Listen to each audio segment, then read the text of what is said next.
الحمد لله الذي لم يتخذ ولدا ولم يكن له شريك في الملك ولم يكن له ولي من الذل وكبره تكبيرا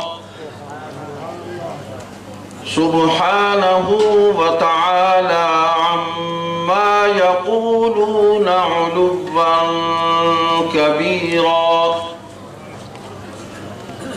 وأشهد أن لا إله إلا الله وحده لا شريك له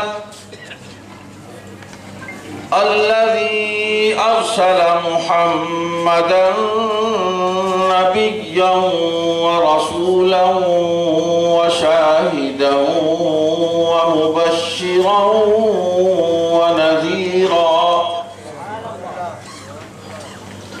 وداعيا إلى الله بإذنه وسراجا منيرا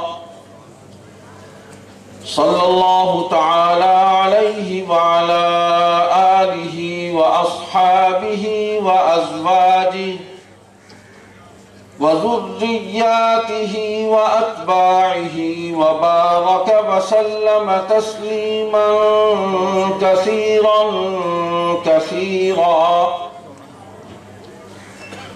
أما بعد فأعوذ بالله من الشيطان الرجيم بسم الله الرحمن الرحيم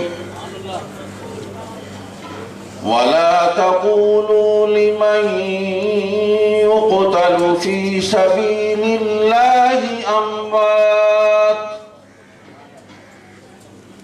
بل أحياء ولكن لا تشعرون وقال تعالى ولا تحسبن الذين قتلوا في سبيل الله أمواتا بل أحياء عند ربهم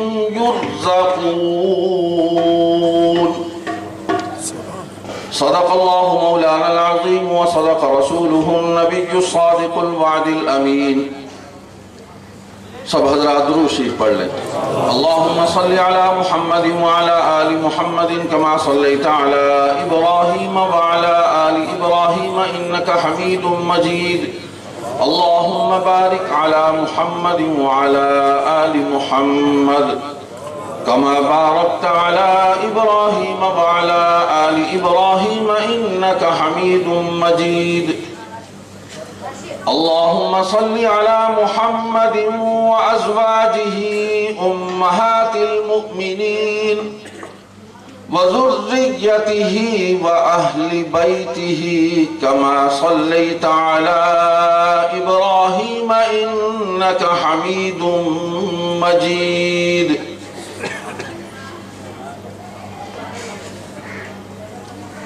برادر گرامی قدر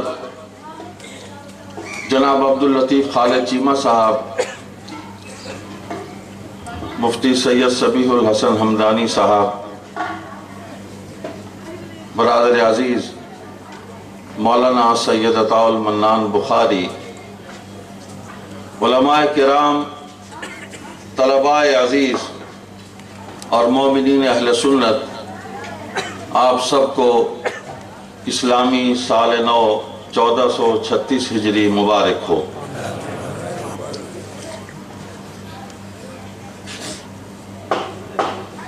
41ویں سالانہ مجلس ذکر حسین انعقاد پذیر ہے اور مجھ سے پہلے میرے فاضل دوستوں نے بڑی تفصیل کے ساتھ اس مجلس کا پس منظر اور اس مجلس کو منعقد کرنے والے ہمارے اکابر علماء حق امام السید ابو معاویہ ابو ذر بخاری نور اللہ مرقدہ اور فاتح ربوہ قاطع سبائیت ابن امیر شریعت حضرت مولانا سید عطاء المحسن بخاری رحمۃ اللہ علیہ، ان کا تذکرہ تفصیل کے ساتھ آپ کے سامنے کیا، اور جو کچھ میں کہنا چاہتا تھا وہ سب کچھ انہوں نے کہہ دیا، گویا میرے دل کی آواز آپ تک پہنچ گئی۔ اور ان حضرات نے موضوعات بھی طے کیے۔ برادر محترم ابن ابو ذر حافظ سید محمد معاویہ بخاری مدظلہ، انہوں نے مقام و منصب صحابہ اور مشاجرات صحابہ کے عنوان سے آپ کے سامنے گفتگو کی۔ عزیزی مفتی صبیح الحسن صاحب نے تاریخ کے اصول آپ کے سامنے بیان فرمائے، اور برادر محترم جناب عبداللطیف خالد چیمہ صاحب نے اہل سنت کا عقیدہ، مسلک، طرز عمل، پیش آمدہ خطرات، ان کا تجزیہ و حل آپ کے سامنے پیش فرمایا، اور مجھے نانا حسین کی طرح کربلا میں اکیلے چھوڑ دیا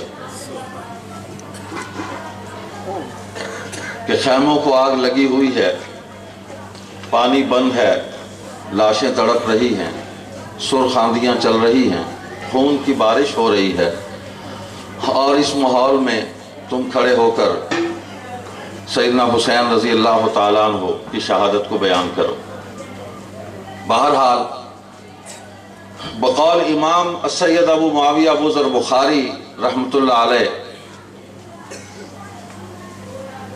یہ بڑا کٹھن سفر ہے، یہ پل صراط ہے، اور یہاں سے سلامتی کے ساتھ گزر جانا اور ایمان کی سلامتی کے ساتھ اللہ کی بارگاہ میں سرخرو ہو جانا، یہ بڑی کامیابی ہے۔ اور اس سفر میں وہی سلامتی سے گزر سکتا ہے جس کا عقیدہ قرآن و سنت پر پختہ ہو، اور وہ استقامت کے ساتھ اس عقیدے پر اپنی زندگی کو گزار رہا ہو، جس کے دل میں اللہ کی توحید ہو، حضور صلی اللہ علیہ وسلم کا منصب ختم نبوت اس پر ایمان ہو، قرآن پر ایمان ہو، صحابہ کی پوری جماعت کو معیار حق سمجھتا ہو، اور ان کے اسوہ کو اجماع امت سمجھ کر، جان کر، پہچان کر اس کو تسلیم کرتا ہو، اور اسی راستے کا مسافر ہو، وہ بڑی سلامتی کے ساتھ اس راہ سے گزر جاتا ہے اور منزل پر پہنچ جاتا ہے۔ موت تو آنی جانی چیز ہے، آنی ہے، اور ہم نے پھر زندہ ہونا ہے۔ انسان کو دائمی فنا نہیں ہے، یہ قبر بھی عارضی فنا ہے۔ منہا خلقناکم وفیہا نعیدکم ومنہا نخرجکم تارۃ اخری، اسی مٹی سے تمہیں پیدا کیا، اسی میں لوٹائیں گے، اور اسی سے پھر تمہیں زندہ کریں گے، اور پھر خالدین فیہا ابدا، جنات تجری من تحتها الانہار خالدین فیہا ابدا، پھر جنت میں ہم جائیں گے اور وہاں ہمیشہ رہیں گے، وہاں مردے نہیں ہوں گے، زندہ ہوں گے۔ اور اس دنیا سے بھی جو لوگ اللہ کی راہ میں شہید ہوتے ہیں، اللہ فرماتے ہیں وَلَا تَقُولُوا لِمَنْ يُقْتَلُ فِي سَبِيلِ اللَّهِ أَمْوَاتٌ بَلْ أَحْيَاءٌ وَلَكِنْ لَا تَشْعُرُونَ، جو لوگ اللہ کی راہ میں قتل کیے گئے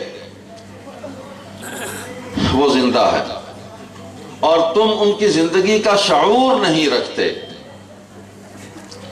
اور دوسری جگہ فرمایا کہ وہ زندہ ہیں اور ہم ان کو رزق بھی پہنچاتے ہیں جو ان کی اس زندگی کے ساتھ وابستہ ہے۔ دنیا کی زندگی کے ساتھ جو رزق وابستہ ہے وہ مکمل کر کے عقبہ کی اس دائمی زندگی میں پہنچ گئے اور وہ رزق ہم انہیں پہنچاتے ہیں۔ بلا شبہ سوار دوش رسول، جگر گوشہ بطول، سبت رسول، شہید غیرت سیدنا حسین ابن علی سلام اللہ و صلوات اللہ علیہما، ان پر ظلم ہوا اور ان کو ظلماً قتل کیا گیا اور وہ شہادت کے رتبے پر فائز ہو گئے، وہ شہادت کے اعلیٰ ترین رتبے پر فائز ہو گئے۔ آپ کے جو احوال ہمیں تاریخ سے ملتے ہیں اور سیرت کی کتابوں سے ملتے ہیں، نسب کی کتابوں سے ملتے ہیں، کہ جب حضور اکرم صلی اللہ علیہ وسلم نے وصال فرمایا تو آپ کی عمر 4 برس یا 5 برس ہے، اور آپ کے بھائی سیدنا حسن ابن علی آپ سے 1 سال بڑے ہیں، اور 2 بہنیں ہیں آپ کی، سیدہ زینب اور سیدہ ام کلثوم رضی اللہ عنہما۔ آپ پیدا ہوئے، سیدہ فاطمہ بھی بیان فرماتی ہیں، سیدنا علی بھی بیان فرماتے ہیں، گھر کی روایت ہے، روایت بنی ہاشم ہے، کہ سیدنا حسن کی ولادت ہوئی تو حضور اکرم صلی اللہ علیہ وسلم تشریف لائے گھر میں، مبارکباد دی اور دریافت فرمایا کیا نام رکھا ہے اس کا؟ سیدنا علی سے عرض کیا یا رسول اللہ اس کا نام حرب رکھا ہے۔ وہ حضرت علی کے اجداد میں بھی ہیں اور حضور صلی اللہ علیہ وسلم کے اجداد میں بھی ہیں، نسب میں اوپر ایک دادا گزرے ہیں، ان کا نام حرب ہے۔ نبی علیہ الصلوۃ والسلام نے فرمایا نہیں، یہ حرب نہیں، یہ حسن ہے۔ سال کے بعد سیدنا حسین کی ولادت ہوئی تو حضور پھر تشریف لائے، پھر دریافت فرمایا کیا نام رکھا ہے؟ عرض کیا یا رسول اللہ نام حرب رکھا ہے۔ فرمایا نہیں، یہ حسین ہے۔ پھر تیسرے بیٹے پیدا ہوئے جو بچپن میں ہی فوت ہو گئے تھے، ابن کثیر نے بھی روایت کیا اور دیگر کتابوں میں بھی یہ حوالہ موجود ہے، نسب قریش میں بھی ہے، انساب الاشراف میں بھی ہے۔ حضور تشریف لائے تو دریافت فرمایا کہ کیا نام رکھا ہے؟ عرض کیا کہ حرب۔ فرمایا نہیں، یہ محسن ہے۔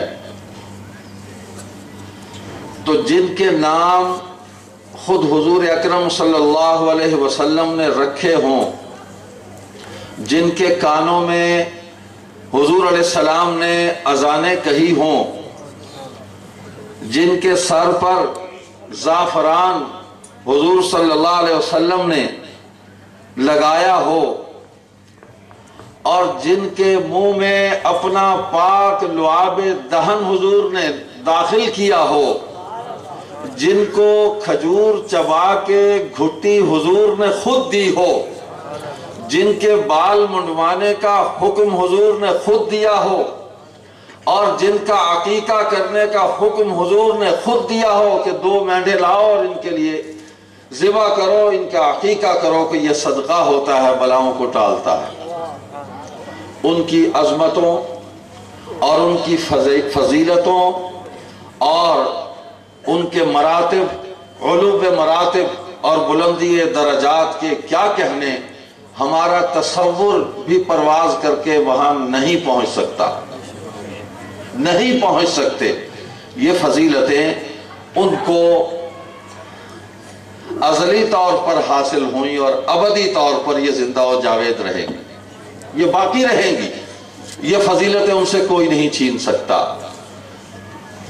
خود حضرت عبداللہ بن جعفر طیار، حضرت علی کے بھتیجے اور سیدنا حسن و حسین حسنین کریمین رضی اللہ عنہما کے تایازاد بھائی، وہ روایت کرتے ہیں کہ نبی علیہ السلام جب سفر پر تشریف لے جاتے تو واپسی پر ہم، یعنی میں عبداللہ بن جعفر طیار اور میرے بھائی حسن اور حسین ہم تینوں دوڑ کر باہر نکلتے شہر سے اور حضور صلی اللہ علیہ وسلم کا استقبال کرتے، اور حضور علیہ السلام سواری سے اتر کر ہمیں اٹھاتے، کسی کو آگے بٹھاتے کسی کو پیچھے بٹھاتے، اپنی سواری پہ بٹھا کے ہمیں گھر لے آتے۔ ایک اور روایت میں ہے کہ حضور صلی اللہ علیہ وسلم نے آپ کو سواری پر بٹھایا، اور وہ صحابی کہتے ہیں کہ یہاں تک کہ ہم حجرہ اقدس کے دروازے تک ان کو لے آئے، اور حضور علیہ السلام اور یہ صبتان رسول جو ہم ریحتانی، حضور کے پھول ہیں جن کی خوشبو سے، جن کی بو باس سے حضور کو راحت ہوتی تھی، حضور تبسم فرماتے تھے، حضور کو سکون ملتا تھا، اور حضور محبت سے ان کی بلائیں لیتے تھے۔ حضور نماز پڑھ رہے ہیں، حضور سجدے میں ہیں، حسین دوڑتے ہوئے آتے ہیں، حضور کی پشت پر سوار ہو جاتے ہیں، حضور سر اٹھاتے ہیں، حسین کو آہستہ سے پشت سے اتارتے ہیں اور پھر کھڑے ہو جاتے ہیں۔ یہ محبتیں حضور تشریف لاتے ہیں، اور حضرت حسن و حسین بن جعفر طیار، عبداللہ بن عباس، یہ ہم عمر ہیں، یہ سارے ہم عمر ہیں، چچا زاد ہیں ایک دوسرے کے، ایک چچا بھی لگتے ہیں۔ یہ دوڑے ہوئے آتے تو حضور ان سے اٹکیلیاں کرتے، حضور ان کو پکڑنے کی کوشش کرتے، تو کبھی حسین ادھر نکل جاتے، کبھی حسن ادھر نکل جاتے، اور حضور ان کو پکڑتے رہتے، ان سے کھیلتے، شفقت فرماتے، جیسے باپ اپنے بچوں سے محبت کر کے اٹکیلیاں کرتا ہے۔ سیدہ فاطمہ رضی اللہ تعالیٰ عنہ ایک واقعہ بیان فرماتی ہے کہ حضور جب بھی تشریف لے جاتے سفر پہ تو سب سے مل کے سب سے آخر میں میرے گھر تشریف لاتے، مجھے ملتے، میرے بچوں کو پیار کرتے، اور پھر سفر پر تشریف لے جاتے، اور جب واپس آتے تو سب سے پہلے میرے گھر آتے، میری خیریت دریافت کرتے، اپنے ان پھولوں کی بو باس کو سونگتے، ان سے پیار کرتے، ان کے بوسے لیتے، ماتھا چومتے، رخسار چومتے، بلائیں لیتے، اور پھر اپنے گھر تشریف لے جاتے۔ اور گھر دور نہیں تھا، قریب ہی تھا۔ جو ایک انصاری صحابی، نعمان نام ہے ان کا، انہوں نے سیدنا علی رضی اللہ تعالیٰ عنہ کو نکاح کے موقع پر تحفہ میں دیا تھا کہ حضور نے فرمایا ایک شرط یہ ہے کہ گھر میرے قریب ہو، تو انہوں نے کہا میں حاضر ہوں، یہ گھر قبول فرمائے۔ ابو بکر نے شادی کے موقع پر، حضرت ابو ہریرہ بھی ساتھ ہیں، عمر بھی ساتھ ہیں، عثمان بھی ساتھ ہیں، تو شادی کے موقع پر حضرت علی کے جہیز خریدنے کے لیے حضور نے ان کو بھیجا۔ جہیز کیا تھا؟ چمڑے کا ایک گدا، ایک چکی، 2-3 برتن، بس یہی جہیز تھا۔ یہ اعتماد، یہ تعلق۔ تو سیدہ فاطمہ فرماتی ہیں رضی اللہ تعالی عنہا کہ حضور تشریف لائے تو حسنین کریمین دروازے کے باہر کھیل رہے تھے کہ حضور نے دروازے پر نگاہ ڈالی تو فوراً پلٹے، نہ ان سے ملے نہ مجھ سے ملے، گھر واپس تشریف لے گئے۔ پھولوں نے آ کے اماں سے کہا کہ آج عجیب ماجرا ہوا، نانا ابا تشریف لائے، نہ ہم سے ملے نہ آپ سے ملے، کچھ چہرے پر کدورت کے آثار ہیں، کچھ غصے کے آثار ہیں، تشریف لے گئے۔ تو بنت رسول اللہ سیدہ فاطمہ رضی اللہ تعالی عنہا، ان سے زیادہ مزاج شناس رسول کون ہو سکتا تھا؟ فرمایا بات سمجھ میں آ گئی، یہ جو دروازے پر پردہ لٹکا ہوا ہے یہ کسی نے تحفے میں بھیجا تھا، اس پر مورتیاں بنی ہوئی ہیں، تو میرے ابا صلی اللہ علیہ وسلم کو یہ مورتیاں پسند نہیں، وہ تو بتوں کو مٹانے کے لیے تشریف لائے ہیں، بتوں کو توڑنے کے لیے تشریف لائے ہیں۔ تو اس پردے کو اتارو اور اس کو جلا دو۔ اس کو جلایا گیا۔ اور دوسری بات، کسی نے ہدیہ پیش کیا، چاندی کے کنگن تھے جو دونوں شہزادوں کے ہاتھوں میں ڈال دیے، کڑے، فرمایا ان کو اتارو، یہ بھی نانا جان تمہارے نانا جان کو پسند نہیں، اتروائے، رومال میں باندھے، فرمایا اب جاؤ اور گھر جا کے خود ملو۔ دونوں آئے اور حضور صلی اللہ علیہ وسلم نے دیکھا تو محبت چار دانگ عالم میں پھیل گئی۔ حضور نے ان کی خوشبو سونگھی تو حضور کی طبیعت میں فرحت و انبساط کروٹیں لینے لگی۔ حضور نے بلائیں لی، سینے سے لگایا، ماتھا چوما اور انہوں نے پیش کیا کہ یہ اماں نے یہ کنگن آپ کی خدمت میں پیش کیے۔ حضور نے حضرت ثوبان رضی اللہ تعالیٰ عنہ کو بلایا، فرمایا کہ یہ فلاں قبیلے میں غرباء میں جا کے تقسیم کر دو، ان کو دے دو، یہ دنیا کا مال و دولت یہ ہمارے گھرانے کو زیب نہیں دیتا۔ حضور سے زیادہ فقیر کون تھا؟ اور حضور نے فقر پر فخر کیا ہے۔ تو آل رسول اور اہل بیت رسول، ازواج مطہرات، امہات المؤمنین، یہ سارے کا سارا جو خاندان ہے، جو پوری امت مسلمہ کے لیے قیامت تک کے لیے قابل احترام اور قابل تقلید ہے، یہ دولت سے پیار کرنے والے نہیں تھے اور دولت جمع کرنے والے بھی نہیں تھے، بالکل نہیں تھے۔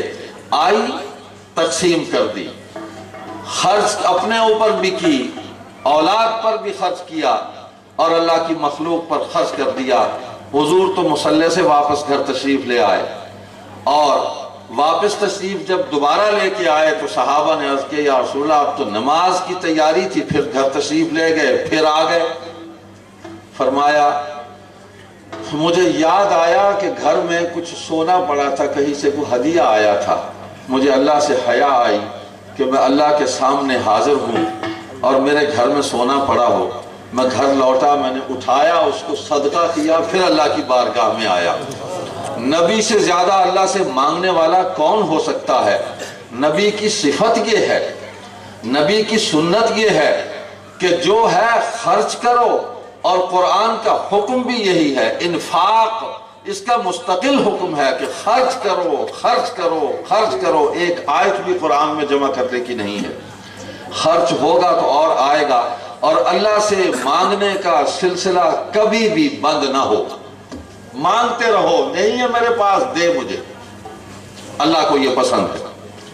ایک قبیلہ، اس کے کچھ افراد حضور سے ملنے آئے، اللہ اکبر، تو وہ گواہی دیتا ہے اس قبیلے کا سردار کہ حضور صلی اللہ علیہ وسلم تشریف فرما تھے کہ حسن ساتھ بیٹھے تھے، حضور نے اٹھایا اور بوسہ لیا، کہنے لگا میرے تو 10 بیٹے ہیں، میں نے تو کبھی کسی کو بوسہ نہیں دیا، کسی کو پیار نہیں کیا۔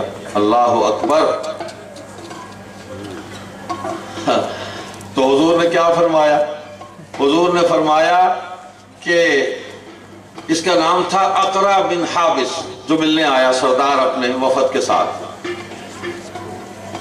فرمایا کہ جو کسی پر رحمت و شفقت نہیں کرتا اس پر بھی رحمت نہیں کی جاتی، یہ اسوہ ملتا ہے۔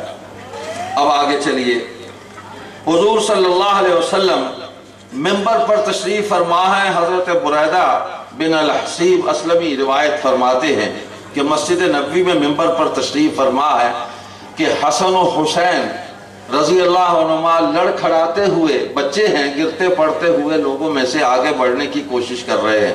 حضور منبر سے اتر آئے، محبت میں بے قرار ہو کر اور اضطراب میں منبر سے اترے اور دونوں کو اٹھایا، پھر اپنے سامنے بٹھایا اور پھر ان دونوں کو دیکھ کے فرمایا صدق اللہ العظیم، انما اموالکم و اولادکم فتنہ، کہ اللہ نے سچ فرمایا ہے کہ مال اور اولاد آزمائش ہے۔ یہاں فتنہ کا معنی آزمائش ہے، امتحان ہے، کہ حضور کو ان کی محبت نے ایسا بے قرار کیا کہ خطبہ روک کر ممبر سے اترنا پڑا اور ان کو سامنے بٹھانا پڑا. اور لکھا ہے، یہ ترمذی اور ابو داؤد شریف کی یہ روایت ہے اور مشکات شریف میں بھی موجود ہے کہ دونوں شہزادگان نے سرخ قمیص پہنی ہوئی تھی، قمیصانی احمرانی، دونوں نے سرخ قمیصیں پہنی ہوئی تھی.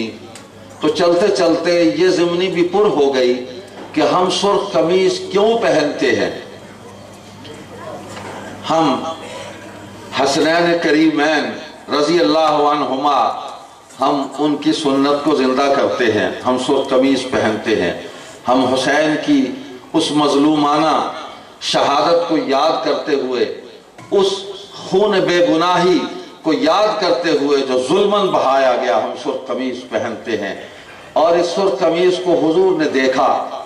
حضور نے یہ نہیں فرمایا کہ جاؤ قمیصیں اتار کے سفید قمیصیں پہن کے آؤ، یہ نہیں فرمایا. جیسے وہ کنگن واپس آئے تھے اور وہ پردہ اتار کر جلا دیا گیا تھا، یہ رنگ حرام ہوتا تو حضور ان کی قمیصیں اتروا دیتے.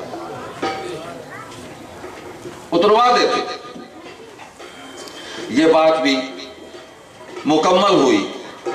اب حضرت برہ بن عازب، ان سے بھی روایت ہے اور حضرت ابو ہریرہ رضی اللہ عنہ ان سے بھی روایت ہے کہ حضور صلی اللہ علیہ وسلم نے فرمایا، حسنین کریمین تھے، کہ جس نے اے اللہ میں ان سے محبت کرتا ہوں، تو بھی ان سے محبت فرما، اور جو ان سے محبت کرے تو اس سے بھی محبت فرما. اور دوسری روایت میں ہے کہ جس نے ان دونوں سے محبت کی اس نے میرے ساتھ محبت کی، جس نے ان دونوں سے بغض و کینہ رکھا انہوں نے میرے ساتھ بغض و کینہ رکھا. اور ایک روایت میں فرمایا، حسین منی و انا من الحسین، حسین مجھ سے ہے میں حسین سے ہوں. کیا مطلب؟ کہ حسین میرے خون سے ہیں اور میں حسین کے خاندان سے ہوں، میں ان کے آبا میں ہوں. اور یہ جملہ صرف حضرت حسین کے بارے میں ہی نہیں فرمایا، حضرت عباس کے بارے میں بھی فرمایا، چچا کے، کہ العباس منی و انا منہ، عباس مجھ سے ہیں میں اس سے ہوں، کہ یہ میرا خون ہے اور ان کا اور میرا خاندان ایک ہے. حضور صلی اللہ علیہ وسلم حسنین کریمین کو شرارتیں کرتے ہوئے جیسے بچے شرارتیں کرتے ہیں، جیسے بچے کھیلتے ہیں، اٹکیلیاں کرتے ہیں، شوخیاں کرتے ہیں، معصومانہ حرکتیں کرتے ہیں، حضور نے کبھی ان کو سرزنش نہیں کی. حسین کی رونے کی آواز آئی تو حضور بے قرار ہو گئے. فاطمہ کیا بات ہے، دیکھو تو ذرا، نماز چھوڑ پتہ تو کرو یہ کیوں روتے ہیں. مجھ سے حسین کا رونا نہیں سنا جاتا، میں نہیں سن سکتا حسین کا رونا. یہ محبت ہے اور یہ محبت ہمارے ایمان کا حصہ ہے. میرے ایمان کا تو حصہ ہے اور یقیناً میں اچھی امید رکھتا ہوں کہ آپ سب کے ایمان کا بھی حصہ ہے کہ ہم حسین سے، حسن سے، اس پورے خاندان سے محبت کر کے اللہ کے غضب کو ہم برداشت نہیں کر سکتے. اللہ کی محبت اگر ہمیں چاہیے، اللہ کے نبی کی محبت چاہیے تو ہم حسن اور حسین سے محبت کریں گے. بہت سی باتیں ہیں، میں مختصر کرتا ہوں، وقت قریب ہے، آدھا گھنٹہ آپ کا اور لوں گا، انشاءاللہ نماز پڑھیں گے 4:30 بجے. سیدنا حسین رضی اللہ تعالیٰ عنہ کی شہادت، اس کا ایک پس منظر ہے، سازش ہے، اور یہ پہلی سازش نہیں ہے. یہ شہادت حضرت عثمان رضی اللہ تعالیٰ عنہ وہاں سے آل رسول کے ساتھ اس ظلم کی سازش کا بیج بویا گیا۔ عبداللہ ابن سبا، یہودی النسل، یمن کا کلاتھ مرچنٹ، منافق، جس پر اہل سنت اور اہل تشیع، یہ تشیع نہیں ہے، ہمارے بہت زیادہ پڑھے لکھے لوگ اہل تشیع کہہ دیتے، تشیع، دونوں متفق ہیں کہ یہ منافق یہودی النسل تھا اور یہ آل رسول کا دشمن تھا۔ روایات ہیں مختلف، لیکن اس بات پر متفق ہے۔ اس نے سازش تیار کی، مصر، کوفہ، بصرہ، مدینہ، یہ 4 شہر اس کی سازشوں کا مرکز بنے۔ اس نے یہاں اپنے ایجنٹ پیدا کیے اور ان کو ایک ایجنڈا دیا کہ خلافت عثمانی، امیر المومنین کے خلاف پروپیگنڈا کیا جائے، لوگوں میں ان کے خلاف نفرت پیدا کی جائے، جعلی بیانات جاری کیے جائیں، جھوٹ بولا جائے، اقربا پروری کا الزام لگایا جائے، جعلی خطوط لکھے جائیں، اوپر مہر لگائی جائے خلافت عثمانی کی، خلافت راشدہ کی، اور لوگوں میں نفرت پیدا کی جائے تاکہ ایک وقت آئے کہ عثمان شہید ہو جائے۔ اور وہ وقت آیا کہ سیدنا عثمان کو محاصرہ کر کے گھر میں شہید کر دیا گیا، تفصیل کا موقع نہیں۔ یہ آغاز تھا۔ سیدنا علی رضی اللہ تعالیٰ عنہ شہادت کے بعد کوفہ چلے گئے، ان لوگوں کے اصرار پر، ان کے بلانے پر، اور کوفہ کے منافقوں نے جو بدتمیزی، جو بدسلوکی، جو بدعہدی، جو بے وفائی اور جو ظلم، جو ستم، جو افتراء پردازی، جو تہمت بازی سیدنا علی رضی اللہ تعالیٰ عنہ پر کی، وہ ان کے خبث باطن کا کھلا اظہار تھا، اور سیدنا علی کی بیعت کر کے پھر ان کو وہیں شہید کیا۔ اور اس سازش کا پورا جو سکرپٹ ہے وہ عبداللہ ابن سبا، اس یہودی النسل نے تیار کیا۔ 3 آدمی بیٹھے، ایجنڈا مختصر تھا کہ 3 شہروں میں 3 آدمیوں کو ایک ہی دن، ایک ہی تاریخ میں، ایک ہی وقت میں ان کو قتل کیا جائے۔ یہ دہشت گرد جو لوگ تھے، میں ان کا آپ کو حال سنا رہا ہوں۔ وہ 3 آدمی کون ہیں؟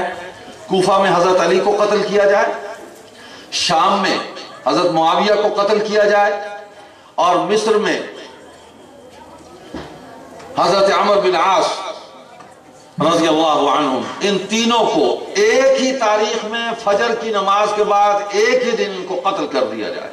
وہ 3 آدمی عہد کر کے اٹھے ایک دوسرے سے کہ ہم یہ کام کریں گے۔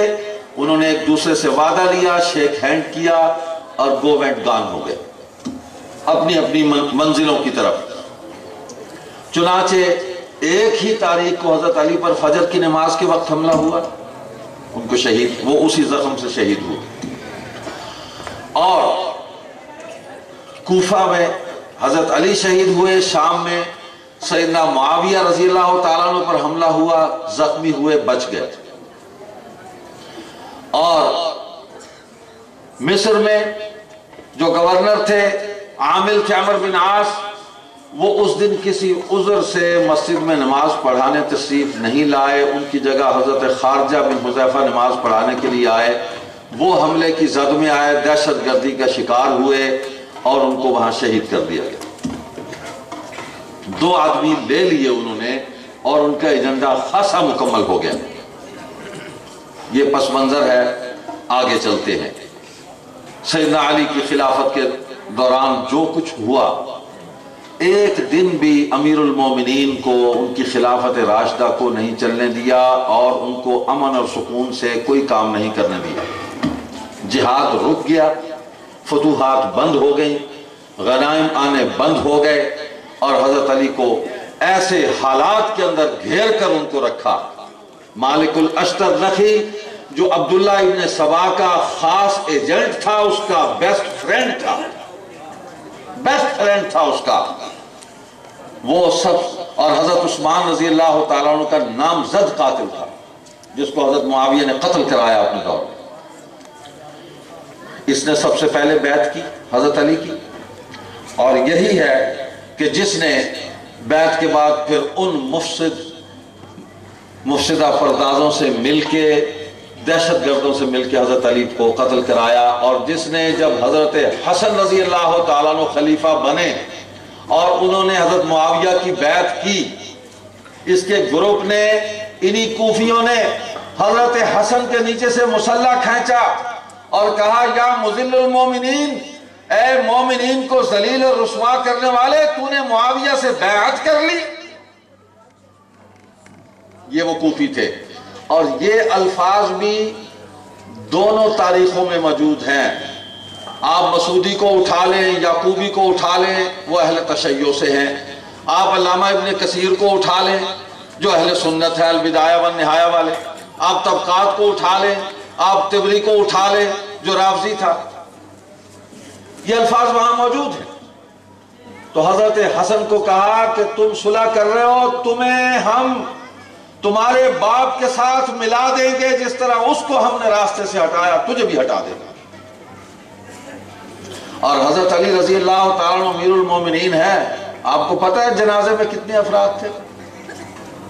یہ وہ منافقین ہیں کہ امیر المومنین کی بیعت کر کے سارے بھاگ گئے، چند آدمی جنازہ پڑھنے والے تھے، چند آدمی گنتی کے، اور حضرت حسن نے جنازہ پڑھایا اور اپنے والد ماجد کو لحد میں اتار کے روتے ہوئے سسکیاں لیتے ہوئے واپس آ کر بیٹھ گئے۔ کوفہ چھوڑا، بھائی کو بھی ساتھ لے آئے، مدینہ آ گئے، بیعت کر لی، حسین بھی ساتھ آ گئے، خاندان وہاں سے چلا اور واپس آ گئے۔ حضرت عثمان کی اس شہادت کے سے پہلے حضرت حسن نے ایک اجتہاد کیا اور بابا علی رضی اللہ عنہ سے عرض کیا کہ بابا جان، میں عرض کرتا ہوں مدینہ چھوڑ دیں، چلے جائیں یہاں سے کوفہ، ورنہ یہ ملبہ آپ پر گرے گا شہادت کا جو مجھے نظر آ رہا ہے۔ فرمایا نہیں جاؤں گا۔ ایک اجتہاد بیٹے کا ہے، ایک باپ کا ہے۔ فرمائیں کس کو غلط کہیں گے؟ ہے کسی میں ہمت جو یہ کہے کہ حضرت حسن نے یہ غلط رائے دی؟ نہیں، ہمارا یہ مقام نہیں ہے۔ نتیجے کے اعتبار سے وہی ہوا جو انہوں نے عرض کیا۔ وہ اپنے ذہن سے، اپنی بصیرت سے ایک معاملے کو دیکھ رہے تھے، سازش کو بھانپ رہے تھے۔ سیدنا علی رضی اللہ تعالیٰ عنہ کے سامنے وہ بات نہ آئی، وہاں تک نہ پہنچ سکے آپ۔ انہوں نے ایک فیصلہ کر لیا، اور حضرت عثمان کی شہادت کے بعد پھر عرض کیا کہ ابا جان اب مدینہ نہ چھوڑے، اب نہ چھوڑے ورنہ کبھی نہیں آ سکیں گے واپس۔ فرمایا نہیں، میں نے جانا، کوفہ تشریف لے گئے، ٹھیک ہے ہم بھی ساتھ چلتے ہیں۔ تو اجتہاد ہے، اس میں امت میں کسی غیر صحابی کو یہ حق ہی نہیں کہ وہ یہ کہے کہ وہ غلط تھا یا وہ صحیح تھا۔ ہمارا نزدیک دونوں صحیح ہیں، اس لیے کہ دونوں کی نیت ٹھیک ہے، دونوں کا ایمان سلامت ہے، اور دونوں نے اللہ کی رضا کے لیے ایک رائے قائم کر کے اس پر وہ گامزن ہو گئے۔ یہ بھی میں اپنی طرف سے نہیں کہہ رہا، میں حوالہ پیش کروں گا، اس لیے کہ ہمیں کہا جاتا ہے کہ ہم اکابر علماء حق کے راستے سے ہٹ کے لوگوں پر اپنی رائے مسلط کرتے ہیں۔ تاریخ کا یہ سب سے بڑا جھوٹ ہے، سب سے بڑا جھوٹ ہے۔ اکابر کی بھی آراء کے اندر تضاد ہے، اور اس تضاد کو بھی ہم حسن نیت پر محمول کرتے ہیں کہ کسی بزرگ نے، کسی عالم نے بدنیتی کے ساتھ کوئی رائے قائم نہیں کی۔ اگر اہل بیت کے ساتھ محبت میں غلو کرتے ہوئے کسی رائے کو قائم کیا ہے تو نیت ٹھیک ہے، محبت کی نیت غلط نہیں ہے۔ مجھ سے پہلے جیسے بتلا رہے تھے شاہ ولی اللہ نے رحمت اللہ علیہ ازالۃ الخفا میں لکھا کہ قصاص عثمان حضرت علی لے سکتے تھے، ان پر فرض تھا، انہوں نے نہیں لیا، یہ ان کی اجتہادی خطا تھی، میں تو اس کا بھی قائل نہیں ہوں، اس لیے کہ شاہ ولی اللہ پر ایمان لانا شرائط ایمان میں نہیں ہے، وہ بہت بڑے آدمی تھے، میں ان کی خاک پا بھی نہیں ہوں، خاک پا بھی نہیں ہوں، جو کام انہوں نے کیا اس بر صغیر کے اندر، دین کا احیاء کیا انہوں نے، پورے خاندان نے جو قربانی دی، انہوں نے مال خرچ کیا، قید کاٹی، مار کھائی انہوں نے، اور وہ وسطی ایشیا کی ریاستوں تک دین کی دعوت کو، میں ان کی خاک پا بھی نہیں ہوں، لیکن ان کی اس رائے سے اتفاق نہیں کرتا، اپنی رائے کی بنیاد پر نہیں، اکابر ہی کی رائے کو بنیاد بناتے ہوئے، کہ علامہ انور شاہ کاشمیری رحمۃ اللہ علیہ نے فرمایا، اور ان کے شاگرد حضرت مفتی محمد شفیع عثمانی اموی، مولانا تقی عثمانی کے والد ماجد، انہوں نے معارف القرآن میں لکھا اس آیت کے ذیل میں، وَلَا تَكُونُوا كَالَّذِينَ تَفَرَّقُوا وَاخْتَلَفُوا مِن بَعْدِ مَا جَاءَهُمُ الْبَيِّنَاتُ،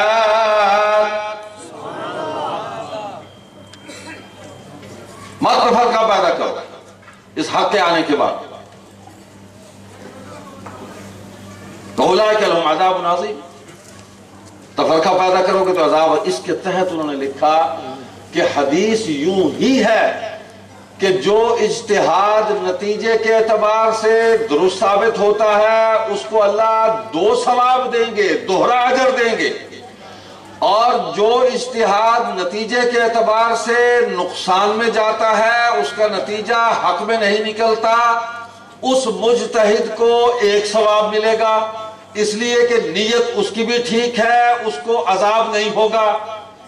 فرمایا اس کا فیصلہ تو دنیا میں ہو نہیں سکتا، مفتی شفیع صاحب لکھ رہے ہیں، کوئی بھی نہیں کر سکتا کہ اگر کسی کو اجتہاد میں مکمل طور پر اس کو حق ہم قرار دے دیں تو اس کی غلطی کا احتمال بھی موجود ہے، اور اگر کسی کو مخطی یعنی اجتہاد میں خطا کار ہے، اس سے خطا ہوئی، اس کو خطا کار قرار دے دیں گے تو اس میں اس کے حق ہونے کا احتمال بھی موجود ہے۔ اور مفتی صاحب اپنے استاذ کی رائے کو لکھتے ہوئے فرماتے ہیں کہ حضرت علامہ انور شاہ کاشمیری رحمۃ اللہ علیہ فرماتے تھے کہ یہ راز تو قیامت کو بھی نہیں کھلے گا، اللہ تعالیٰ کو ہمیں تو نہیں بتلائیں گے کہ یہ خطا پر تھا اور یہ ثواب پر تھا، اللہ اپنی شان کے مطابق جس کو چاہیں گے اس کو 1 اجر دے دیں گے، جس کو چاہیں گے 2 اجر دے دیں گے۔ غیر صحابہ کو صحابہ کے معاملات میں حکم کس نے بنایا؟ کون ہے وہ جو سامنے آئے اور صحابہ پر حکم بنے اور فیصلہ کرے کہ فلاں غلط تھا اور فلاں صحیح تھا؟ ہاں، صحابہ نے اگر آپس میں ایک دوسرے کی رائے کو غلط کہا، عقیدے کی بات نہیں ہو رہی، کسی نے عقیدے کے اعتبار سے دوسرے کو غلط نہیں کہا کہ عقیدہ ہم سب کا ایک ہے، حضرت علی حضرت معاویہ کے عقیدے کی گواہی دے رہے ہیں، معاویہ علی کے حق ہونے کی اور اس کے عقیدے کی گواہی دے رہے ہیں۔ انتظامی معاملات پر آراء ہیں، رائے ہے، تجزیہ ہے، اپنا اپنا، تو کسی کو حق نہیں ہے کہ وہ صحابہ میں حکم بنے۔ صحابہ نے ایک دوسرے کو جو کہہ سن لیا وہ انہی کا معاملہ انہی کے اندر، اور مفتی محمد شفیع صاحب نے لکھا کہ مقام صحابہ ان کی کتاب ہے، میں آپ کو درخواست کرتا ہوں کہ علماء کرام اس کو خاص طور پر پڑھیں۔ عصر حاضر کے علماء کرام اب جیسے کیسے ہیں، گزارا تو انہی سے ہی کرنا ہے نا، اب کہاں سے لائیں سید یوسف بن نوری، کہاں سے لائیں مفتی محمد شفیع، کہاں سے لائیں امام ابو معاویہ ابو ذر بخاری؟ تو جو موجود ہیں انہی سے گزارا کرنا ہے، اور ان میں بھی بہت عظیم الشان لوگ بھی موجود ہیں، اللہ ان کو سلامت رکھے، اور جو عظیم الشان نہیں ہے وہ اس کتاب کو ضرور پڑھے، مقام صحابہ کو۔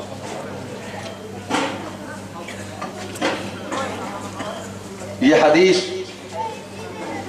اس میں امام شافعی رحمۃ اللہ علیہ کا قول نقل کیا حضرت مفتی صاحب نے کہ اللہ تعالیٰ نے صحابہ کے مشاجرات یعنی ان کے تنازعات اور اختلافات میں جب ہمارے ہاتھوں کو ملوث نہیں کیا تو ہم اپنی زبانوں کو ملوث نہ کریں، بچا لیں اپنے آپ کو۔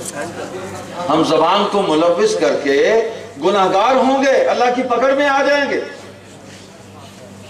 پھر بات معاویہ بن ابی سفیان، وحشی بن حرب، مروان بن حکم، ولید بن عقبہ، ان تک نہیں رہے گی، پھر بات ابو بکر صدیق تک جائے گی کہ حسین کشتہ شد در ثقیفہ، کہ حسین کے قتل کی سازش ثقیفہ بنو سادہ میں پہلے دن اس کی بنیاد رکھی گئی اور وہاں سازش تیار ہوئی۔ پھر اس کو بھی مانو گے کہ سمجھے ہو؟ اس کو نہیں سمجھے، گزر گئی۔ ثقیفہ بنی سادہ میں خلیفہ بلا فصل رسول حضرت ابو بکر صدیق رضی اللہ تعالیٰ عنہ کی خلافت راشدہ کا قیام و انعقاد ہوا تھا، اس میں فیصلہ ہوا تھا، انصار اور مہاجرین نے مل کر ان کی بیعت کی تھی، اور بیعت علی نے بھی کی تھی رضی اللہ تعالیٰ۔ شکوہ تھا، اس کا اظہار کر دیا، اس لیے کہ حق علی کے ساتھ ہے، علی حق کے ساتھ ہے، حق سب صحابہ کے ساتھ ہے، صحابہ حق کے ساتھ ہے، سب صحابہ حق کے ساتھ ہے۔ اولئک هم المؤمنون حقا، کون ہے جو حق پر؟ وہی حق پر ہیں، اور ہم بھی حق پر تب ہیں جب ہم ان کے نقش قدم پر ہیں۔ ان کا نقش قدم چھوڑا تو ہم ناحق ہو جائیں گے، نہیں رہیں گے حق پر۔ نبی نے فرمایا ما انا علیہ واصحابی، وہی حق پر ہوگا 73 فرقوں میں، جو میرے راستے پر ہوگا، جو صحابہ کے طریقے پر ہوگا، وہی حق پر ہوگا۔ تو جناب سازش چلی، چلتے چلتے چلتے حضرت معاویہ رضی اللہ تعالیٰ عنہ نے اپنے بعد جن لوگوں کو جانشین اور ولی عہد نامزد کیا، ان میں پہلا نام امیر المومنین خلیفہ خامس جناب سیدنا حسن مجتبی حسن ابن علی رضی اللہ عنہما کا نام نامی اور اس میں گرامی تھا۔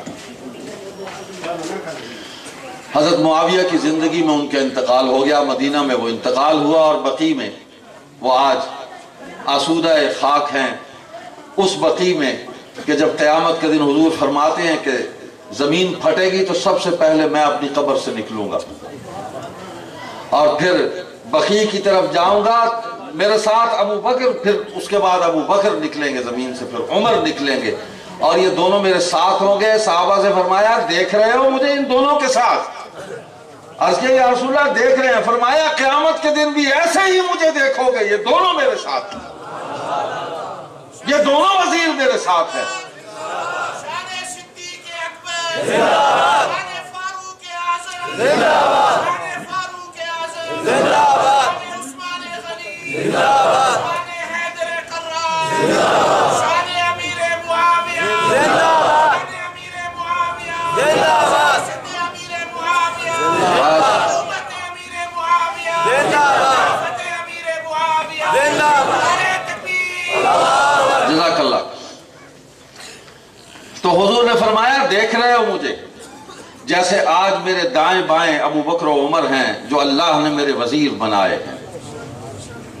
ان اللہ اعاننی باربعۃ وزراء، 4 وزیروں سے اللہ نے میری مدد فرمائی ہے۔ اثنان منہم فی السماء و اثنان فی الارض، اما وزیر آیا فی السماء فابو بکر و عمر، واما وزیر آیا فی الارض، اما وزیر آیا فی السماء فجبریل و میکائیل، واما وزیر آیا فی الارض فابو بکر و عمر۔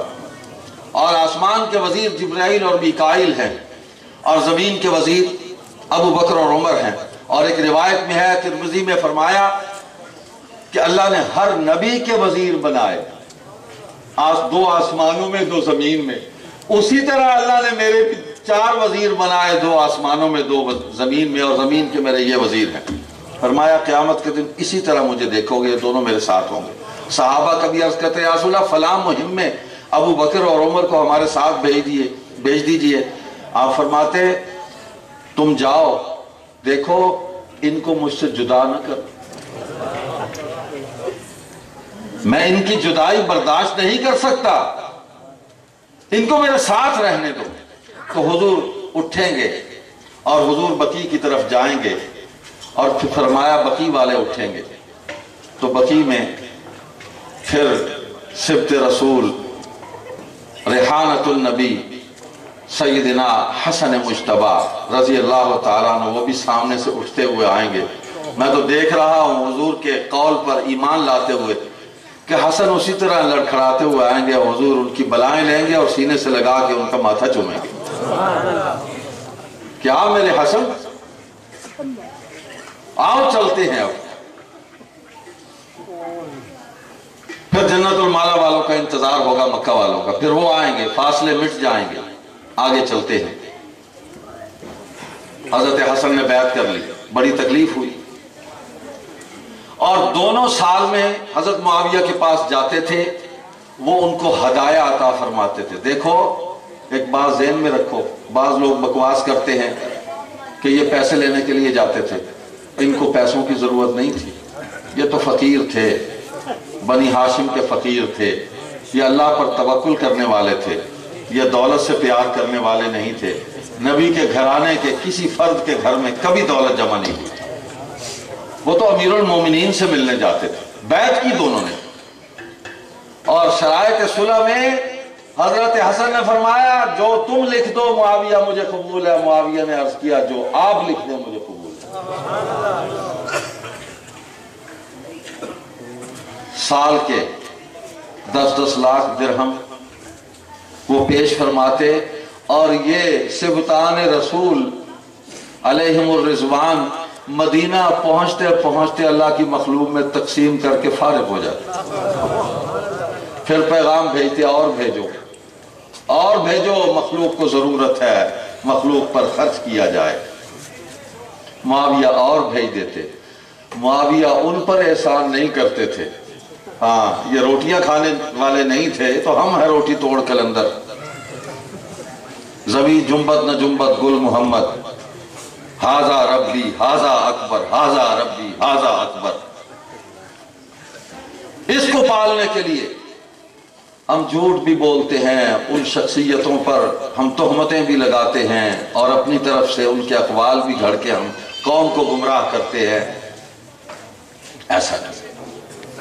وہ بہت اونچے لوگ تھے، ان کی نسبتیں، ان کے اعمال حسنہ، اللہ اکبر، ہماری اتباع کے لیے وہ ہمارے درمیان موجود ہے، ان کا نمونہ.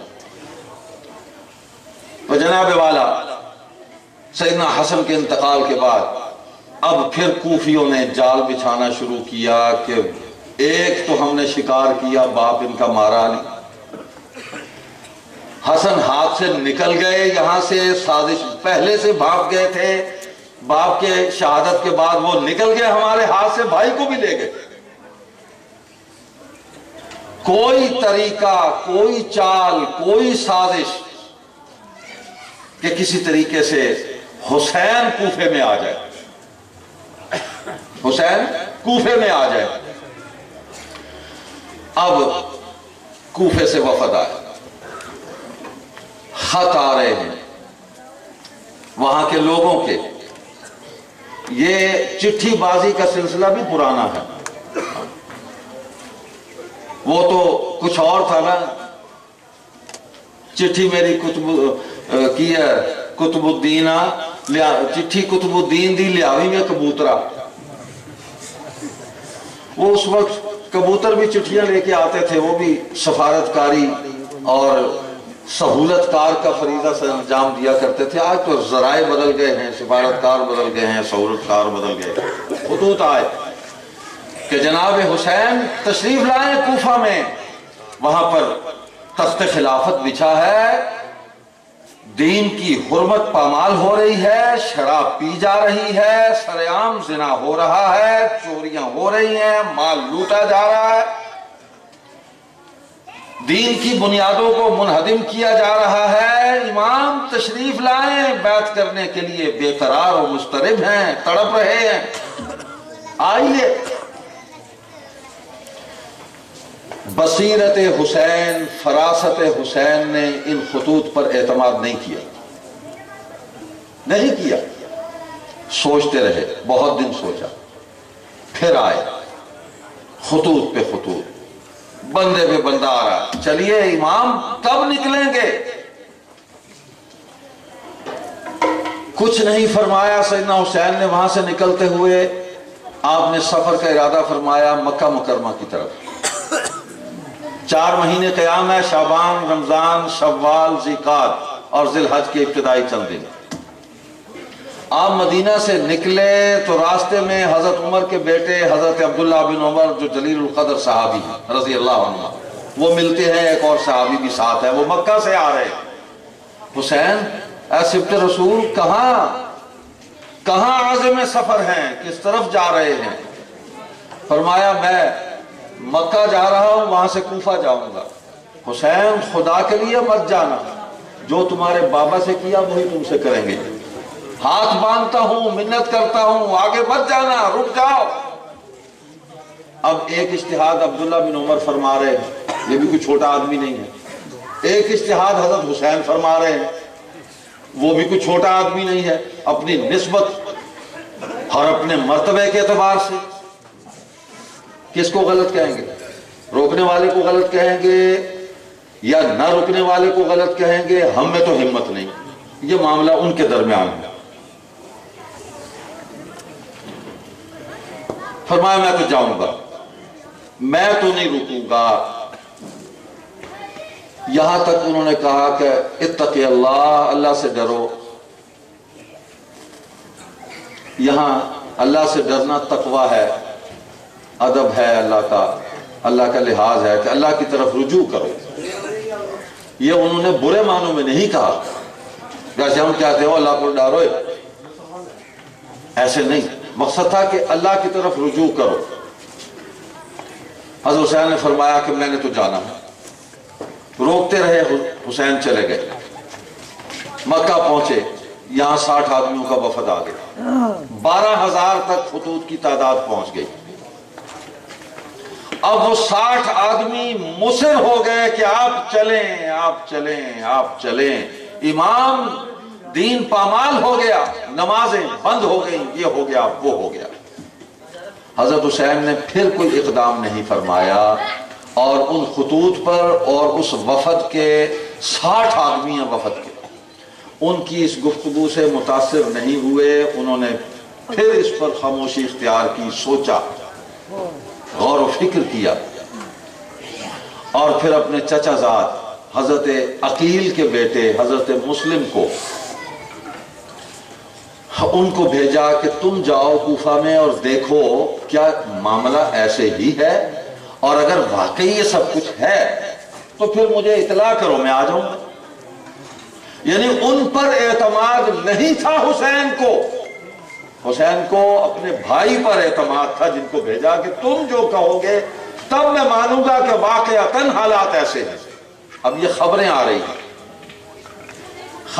ہیں، افراد آ رہے ہیں، لیکن ان ساری باتوں کو نتیجہ خیز بنانے کے لیے چچا زاد بھائی کو بھیجا۔ وہ وہاں گئے، اللہ اکبر، 40,000 بندوں نے بیعت کر لی، 60 ہزار آدمی پیچھے کھڑا۔ انہوں نے لکھ دیا، خط لکھا، تو خط ایسے تو نہیں تھا، ہمارا محکمہ ڈاک تو اب بالکل ہی پھٹیچر ہو گیا ہے، پتہ نہیں کتنے دنوں بعد خط ملتے ہیں، اب تو میسیجنگ ہے، انٹرنیٹ ہے۔ خیر، خط لکھا، حضرت حسین سفر کا آغاز کر چکے تھے، وہ 60 آدمی ان کو مجبور کر کے مکہ سے حج سے 1-2 دن پہلے ان کو لے کر نکل گئے۔ حج ساقط کروایا حسین کا ان منافقین نے کہ آپ آ جائیں، حالات ٹھیک ہے۔ راستے میں حضرت حسین رضی اللہ تعالیٰ عنہ کو دوسرا خط انہوں نے لکھا، حسین نہ آئے، میں گر گیا ہوں۔ لوگ آئے، بیعت کی، اس کے بعد بھاگنا شروع ہوئے۔ ولید بن عقبہ جو ہم سے زیادہ محبت کرتے تھے، صحابی تھے، گورنر تھے کوفہ کے، ان کو یزید نے معزول کر دیا۔ یہ کس کا نام درمیان میں آ گیا؟ پھر کہیں گے مجلس ذکر حسین کی بجائے ذکر یزید ہو گئی۔ بھائی آپ دنیا کی کوئی تاریخ اٹھا لیں، اس میں یزید کا نام ساتھ لکھا ہو، میں کیا کروں؟ مجھے بتاؤ، میں وہاں منہ بند کر لوں، آنکھیں بھی بند کر لوں؟ لکھا تو ہوا ہے۔ البدایہ کو اٹھائیں، طبری کو اٹھا لیں، طبقات کو اٹھا لیں، ٹھیک ہے نا؟ یہ امہات الکتب ہے تاریخ کی۔ یعقوبی اور مسعودی کو اٹھا لیں، ابن خلدون کو اٹھا لیں، نام تو لکھا ہوا ہے اس کا، کیا کریں ہم چلتے چلتے پڑھ دیتے ہیں اس کا نام۔ پھر وضاحت کر دوں، حسین ہمارے ایمان کا حصہ ہیں اور ایمانی محبت کا حصہ ہیں۔ یہ محبت ہم اپنے لیے نجات کی ضمانت سمجھتے ہیں۔ یزید ہمارے ایمان کا حصہ نہیں، یہ تاریخ کا حصہ ہے۔ اور تاریخ پر آراء ہیں، مختلف آراء ہیں لوگوں کی، اور لوگوں کی آراء، لوگوں کے کمنٹس، لوگوں کے تجزیے، لوگوں نے جو کرٹیسائز کیا اس کو، وہ ہمارے ایمان کا حصہ نہیں ہے، اور وہ مختلف ہے، مثبت بھی ہے، منفی بھی ہے۔ یہی علماء نے لکھا، یہی حضرت آیت الخیر حضرت مولانا خیر محمد جلندری رحمۃ اللہ علیہ نے اپنے فتویٰ میں لکھا، یہی حضرت مفتی رشید احمد صاحب فقیہ عصر، ادارت الرشید، جامعۃ الرشید کے بانی، روزنامہ اسلام کے بانی، انہوں نے اپنے فتاوی میں لکھا۔ ہم تو ان کی بات کرتے ہیں۔ تو جناب بات کو مختصر کرو، کیس بڑا لمبا ہے، معاملہ بڑا خطرناک ہے، پل صراط ہے۔ میں یہاں سے دوڑ کر گزرا تو کہیں گے او یزیدی جگہ پہ۔ یہ بڑا آسان ہے، بڑا آسان ہے کسی کو کہنا، لیکن اس کو ثابت کرنا تو قیامت آ جائے تم ثابت نہیں کر سکتے۔ میں بتاتا ہوں کہ کون ہے یزیدی، بتاؤں گا۔ حضرت حسین رضی اللہ تعالیٰ عنہ راستے میں تھے، یہ خط نہیں پہنچا کہ مسلم بن عقیل کو بھی شہید کر دیا گیا، ہانی بن عروہ جس نے ان کو پناہ دی تھی اس کو بھی شہید کر دیا۔ اور حضرت مسلم نے پہلے خط میں لکھا کہ 5000 آدمی رہ گئے، پھر 500 رہ گئے، پھر فرمایا 10 آدمی رہ گئے، اب کوئی بھی نہیں ہے، میں اکیلا ہوں۔ سارے بھاگ گئے محبین اہل بیت۔ یہ تاریخ کے رپورٹر بتلاتے ہیں، اور تمام تواریخ میں یہ جتنے بھی رپورٹر اور انفارمرز ہیں، یہ انہوں نے یہ روایات کی ہیں۔ اس میں سے ہم نے وہ چیزیں نکالنی ہیں کہ جس سے حسین بھی صحیح سلامت، ہم حسین کو صحیح سلامت اپنے ساتھ، ہم ان کے ساتھ کھڑے ہوں، صحابہ کو بھی بچا لیں اور کسی پر کوئی حرف نہ آئے۔ سالبیہ کے مقام پر بعض نے قادسیہ بھی لکھا، وہاں اطلاع ملی کہ مسلم بن عقیل شہید ہو گئے۔ فرمایا یہ تو کوئی معاملہ اور ہو گیا، تو سازش ہے۔ تو جس شخصیت کو معاملات کی چھان بین کے لیے، تحقیق کے لیے اور صحیح حالات معلوم کرنے کے لیے بھیجا تھا، اور ان کی رائے پر سیدنا حسین نے اپنا آخری اور حتمی فیصلہ کر کے کوفہ پہنچنا تھا، جب ان کو شہید کر دیا تو سیدنا حسین نے واپسی کا فیصلہ کر لیا۔ سیدنا حسین مدینہ سے چلے، حکومت وقت کے خلاف کوئی اعلان جنگ اور جہاد نہیں ہے، کوئی ایجنڈا نہیں ہے، قتال کا اعلان نہیں فرمایا آپ نے۔ مکہ میں پہنچے ہیں، حجاج موجود ہیں، اعلان نہیں فرمایا میں قتال اور جہاد کے لیے جا رہا ہوں۔ دین پامال ہو گیا، کوئی ایک خطبہ، کوئی ایک جملہ نہیں فرمایا، جہاد کا اعلان نہیں کیا، لوگوں میرے ساتھ چلو۔ اور جب چل پڑے کوفہ کی طرف، عراق کی طرف، تب بھی نہیں فرمایا کہ میں جہاد اور قتال کے لیے جا رہا ہوں، لوگوں آؤ میرے ساتھ چلو۔ چلے تو عبداللہ بن عباس نے بھی روکا، خدا کے لیے، جو چچا لگتے ہیں رشتے میں، خدا کے لیے مت جاؤ، حسین مت جاؤ۔ عبداللہ بن جعفر طیار نے روکا، جس کی بیٹی حسین کی بھتیجی اور یزید کی بیوی ہے ام محمد، سیدہ زینب کی بیٹی، ستیلی بیٹی ہے۔ انہوں نے روکا، مت جائیں خدا کے لیے بھائی، مت جاؤ مت جاؤ، یہ بابا کی طرح تمہیں بھی مار دیں گے۔ کہا نہیں جانا ہے۔ مسلم نے کہا کہ آؤ۔ عبداللہ بن جعفر طیار بھی روک رہے ہیں، عبداللہ بن زبیر بھی روک رہے ہیں، عبداللہ بن عباس بھی روک رہے ہیں، یہ عبادلہ یہ روک رہے ہیں، خدا کے لیے بھائی مت جاؤ۔ یہاں کے بھائی محمد بن علی، محمد بن حنفیہ جن کو کہتے ہیں، اس نے روکا، نہیں گئے، کہا نہیں جاؤں گا۔ تو محمد بن علی نے خود تو نہیں گئے لیکن بیٹوں کو ساتھ بھیج دیا کہ جاؤ یار، چچا کے ساتھ جاؤ، تم کو خیال رکھنا چچا کا، تم تو جاؤ، شہید ہوئے ہم۔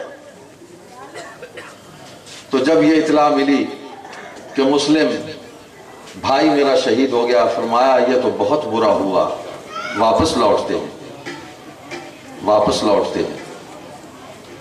یہاں عمر بن سعد سے پھر معاملہ، آپ کا رخ شام کی طرف ہوا ہے، کوفے سے مڑ گیا، یہ کوفے کے ساتھ ہی دوسرے رخ پر راستہ جا رہا ہے جو شام کی طرف ہے، یہ یوں کوفہ ہے یوں شام ہے، کوفے سے ہٹ کے آپ شام کی طرف رخ کیا تو راستے میں عمر بن سعد تشریف لے آئے۔ یہ حضور صلی اللہ علیہ وسلم کے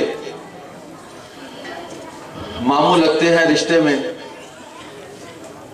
حضرت سعد بن ابی وقاص ان کے بیٹے ہیں، ان کو بھیجا، وہ مقابلے پہ آ گئے، گفتگو ہوئی، بات چیت ہوئی اور معاملہ فہمی ہو گئی، نتیجے پر پہنچ گئے، سازش کو بھانپ گئے۔ یہ 60 کوفی بھی ساتھ تھے، اب 12,000 خط بھی سامنے رکھے، یہاں خطوں کی تعداد بھی اب بڑھنے لگی ہے۔ معاملہ طے ہو گیا کہ ہم آگے چلتے۔ انہوں نے کہا کہ 3 باتیں ہیں میری۔ حضرت حسین نے صلح کی شرائط پیش کر دی۔ باطل سے صلح ہوتی ہے؟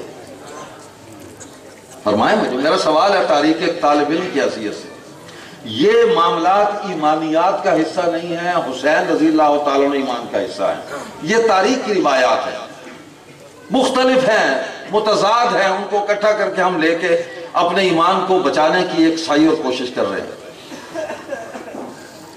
تو حضرت حسین رضی اللہ تعالیٰ عنہ نے 3 شرائط پیش کی جو دونوں اہل تسنن اور اہل تشیع دونوں کی کتابوں میں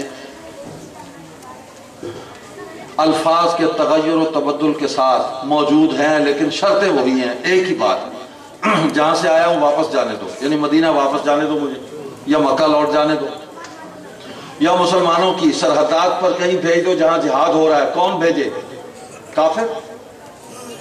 کافر جہاد پر بھیجے گا حضرت حسین کو، اس کو یہ فرما رہے ہیں میں وہاں مجاہدین کے ساتھ رہوں گا، جیسی زندگی وہ گزارے گے میں بھی گزار لوں گا۔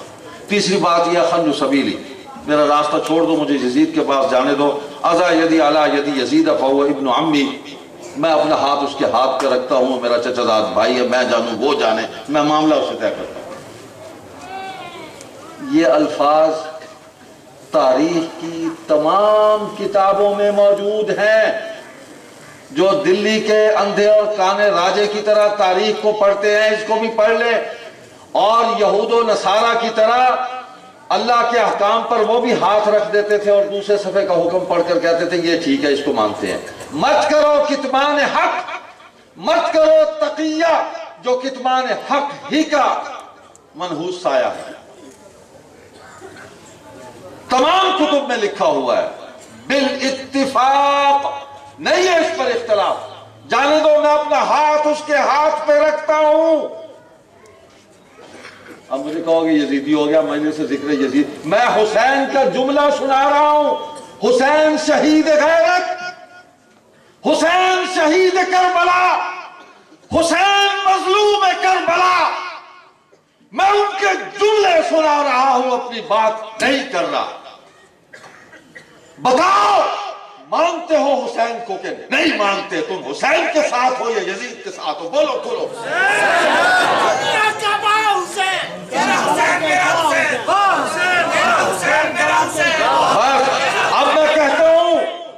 اب میں کہتا ہوں کہ وہ جو ہمیں تانے دیتے ہیں عطاء المحسن شاہ جی رحمۃ اللہ علیہ فرماتے تھے تو حسین نال نہ یزید نال تو ہے محض مال مزید نال. میں حسین نال، میں حسین نال. سیدنا حسین رضی اللہ تعالیٰ نے شرائط صلح پیش کی ہے. صلح کس سے کی جاتی ہے؟ اور وہ اسی مقام پر آ گئے جس پر ان کے برادر اکبر سبط رسول سیدنا حسن رضی اللہ تعالیٰ عنہ جس مقام پر آئے تھے، اور اسی مقام پر آ گئے جس پر ان کے والد ماجد سیدنا علی مرتضیٰ آ گئے تھے. انہوں نے بھی حضرت معاویہ سے صلح کی، حضرت علی نے صلح کی، لڑائی میں بھی پہل کی، صلح میں بھی پہل کی. علی ہمیشہ سبقت لے جانے والے تھے، ہمیشہ سبقت لی ہے، سابقون الاولون تھے نا. حسن نے بھی سبقت لی، حسن نے صلح کی، حسین بھی صلح پر آ گئے. ہم تو صلح و امن کے علم بردار و پیام بر ہیں، اور یہ علم حسین نے ہمارے ہاتھ میں تھمایا. ہم اس حسینی علم کو خم نہیں ہونے دیں گے، اور جو بدباطن علم حسینی ہم اہل حق اور اہل تسنن کے ہاتھوں سے چھیننے کی کوشش کرے گا، ہاتھ توڑ دیں گے، حسین کی سنت کو زندہ کریں گے انشاءاللہ. حسین نے صلح کی پیشکش کی، کس سے اور کیوں؟ آنکھیں کھول کے پڑھو. پھر کیا ہوا؟ یہاں پر سازش بنی. شمر اور ابن زیاد دونوں اکٹھے ہوئے. شمر نے کہا ابن زیاد شکار ہاتھ آ گیا، نکل گیا تو پھر ہاتھ نہیں آئے گا، مطالبہ کرو کہ یزید کی بیعت میرے ہاتھ پر. حسین انکار کر دے گا، لڑائی ہو جائے گی، کام سیدھا ہو جائے گا. یہی ہوا. کہا کہ بیعت کرو یزید کی میرے ہاتھ پر، میں یہاں کا گورنر ہوں، میں عامل بنایا گیا. تو حسینی غیرت یہ کبھی بھی گوارا نہیں کر سکتی تھی. فرمایا واللہ لن یکون ھذا الا بعد الموت. پہلا جملہ بھی یاد ہے، اذا یدی علی یدی یزید فہو ابن عمی. اور یہ دوسرا جملہ ہے واللہ لن یکون ھذا الا بعد الموت. یہ میری موت کے بعد ممکن ہے کہ تم میرا ہاتھ پکڑ کے اپنے ہاتھ میں لے لو. تم جیسے فساق و فجار کے ہاتھ میں اپنا ہاتھ دے دوں، یہ کیسے ہو سکتا ہے؟ جیتے جی تو مجھ سے یہ نہیں ہوگا. انہی 60 کوفیوں نے حملہ کیا ہے. تاریخ کی یہ بھی روایت ملتی ہے.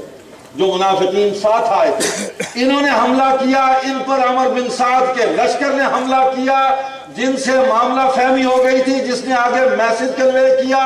آگ ٹھنڈی ہو گئی، صلح ہو گئی، حسین آپ کے پاس آ رہے. یہ میسج شام میں، دمشق میں، دارالحکومت میں، میں اس کا نام نہیں لیتا، اس تک پہنچ گیا. اس لیے کہ پھر مجھے کہیں گے کہ یہ وہ ہو گیا، یہ وہی ہے. وہ خوش تھا کہ حسین آ رہے ہیں. لڑائی ہو گئی. انہی 60 کوفیوں نے پہلے حضرت حسین پر حملہ کیا اور آل رسول کو میدان کربلا میں ان کو تڑپایا ہے، ان کی لاشوں کو. یہ کون برداشت کر سکتا ہے؟ اس کو کون کہے گا کہ یہ صحیح کام ہوا ہے؟ ملعونین تھے وہ.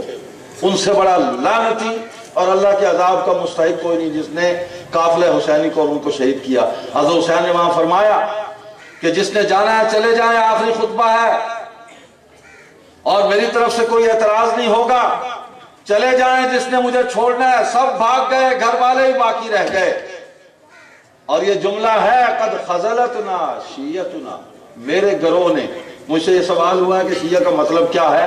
وہ شیعہ کا مطلب ہے ایک گروپ، ایک جماعت، ایک گروہ. جیسے ایک جماعت حضرت معاویہ کے ساتھ تھی، ایک حضرت علی کے ساتھ تھی. ان کو شیعہ نے علی کہتے تھے، ان کو شیعہ نے معاویہ کہتے تھے. اتنا یہ کوئی برا لفظ نہیں ہے، موجود ہے. فرمایا کہ میرے ساتھیوں نے، میری جماعت کے لوگوں نے جو مجھے یہاں لائے، انہوں نے مجھے رسوا کیا، یہاں لا کے جھوٹ بولا، دغا کیا. پھر جنگ ہوئی اور حسین کی غیرت کا تقاضا تھا کہ وہ اس جنگ میں اپنے جوہر پر دکھاتے. وہ اپنی غیرت پر کھڑے ہوئے. کفر اسلام کی جنگ کہیں نہیں ہے، کوئی چار شیر نہیں ہے، چیلنج ہے. کہیں انہوں نے جہاد کا اعلان کیا ہو، قتال کا اعلان کیا ہو، کفر و اسلام کی جنگ قرار دی ہو. دکھا دیں، ہم مان لیں گے. حسین فرما دیں حسین کی تو جوتی کی خاک کا جو کروڑواں ذرہ ہے اس کے برابر بھی ہم اپنے آپ کو نہیں سمجھتے. اپنے آپ کو ہم یزید کو بھی نہیں سمجھتے. جو نسبت سیدنا حسین کو حاصل ہے وہ یزید کو نہیں، اس کو بھی نہیں سمجھتے، اور وہ خود بھی نہیں سمجھتا تھا. بدبخت، بد نصیب. اس نے کہا ابن زیاد کو کہ تو یہ سمجھتا ہے. جب وہاں پہنچا اس نے کہا اس ذلیل انسان نے لعنہ اللہ ابن مرجانہ، اس پر اللہ کی لعنت ہو، میں نے یہ تو نہیں کہا تھا کہ یہ کر دیں، بیعت کے لیے مطالبہ کیا تھا، نہیں کرتی تھے نہ کرتے، اس سے کیا فرق پڑتا ہے. اس نے یہ کہا، یہ بھی موجود ہے، خدا کی قسم اگر مجھے پتا ہوتا کہ یہ کچھ ہونا ہے تو میں سیدنا حسین کی ساری باتیں تسلیم کر لیتا، یہ روز بدر نہ دیکھتا. اور ابن زیاد کو اس نے کہا کہ تو وہ ملعون ہے، تو نے رہتی دنیا تک مجھ پر سب و شتم کہ تو نے پہاڑ کھڑے کر دیے ہیں، لوگ مجھے ہمیشہ برے نام سے یاد کریں گے، تو وہ خبیث اور ملعون انسان تھا. حضرت حسین کو شہید کر دیا. باقیات کربلا میں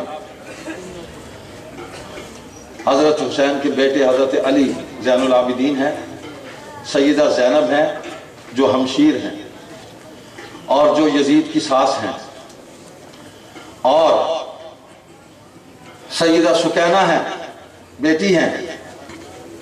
یہ جو کچھ فرمائیں ہم مان لیتے ہیں، اس لیے کہ یہ امت کے لیے قابل احترام ہستیاں ہیں. ان کی نسبت اور ہمارا ایمان ہے کہ وہ جھوٹ نہیں بول سکتے. تو اٹھائیں تاریخ. حضرت زین العابدین 35 برس زندہ رہے ہیں، ایک دفعہ بھی انہوں نے نہیں کہا اس نے میرے باپ کو مارا، کہا کوفیوں نے مارا ہے، انہوں نے غداری کی. حضرت زینب شام میں رہی، کہتے ہیں ان کو قید کر لیا گھر میں، وہ اس کی ساس تھی بھائی، قید نہیں کیا، وہیں فوت ہوئی. باقی سب کو اس نے روانہ کیا. رشتہ دار تھے. حادثہ کربلا کے بعد بھی رشتہ داریاں چلتی رہی ہیں، لمبا موضوع ہے، چھوڑتا ہوں. باقی یہ کہ بیعت کس نے کی؟ صحابہ نے. 165 صحابہ ہیں جنہوں نے بیعت کی ہے، اور 7 بدری صحابہ ہیں، تبرک کے طور پر ان کا نام سن لیں. ابو اسید مالک بن ربیعہ انصاری، یہ 60 ہجری میں فوت ہوئے. ابو سہلہ صاحب بن خلاد انصاری خزرجی، یہ عبد الملک کی خلافت میں فوت ہوئے. ابو عبداللہ جابر بن عتیق انصاری سلمی، یہ 61 سے 71 ہجری تک یہ زندہ رہے. ابو فراس ربیعہ بن کعب بن مالک اسلمی 63 ہجری میں فوت ہوئے. ابو نملہ بن معاذ بن زرارہ انصاری عبد الملک کے دور میں فوت ہوئے. جابر بن عبداللہ بن عمر انصاری، یہ یزید کی وفات کے بعد 78 ہجری میں فوت ہوئے. شداد بن اوس بن ثابت انصاری 64 ہجری میں فوت ہوئے. اور اس میں 1 2 3 4 5 6 7 8 9 10 11 صحابہ وہ ہیں جنہوں نے بیعت رضوان کی تھی. 7 ہیں بدری صحابہ، 11 ہیں بیعت رضوان والے صحابہ.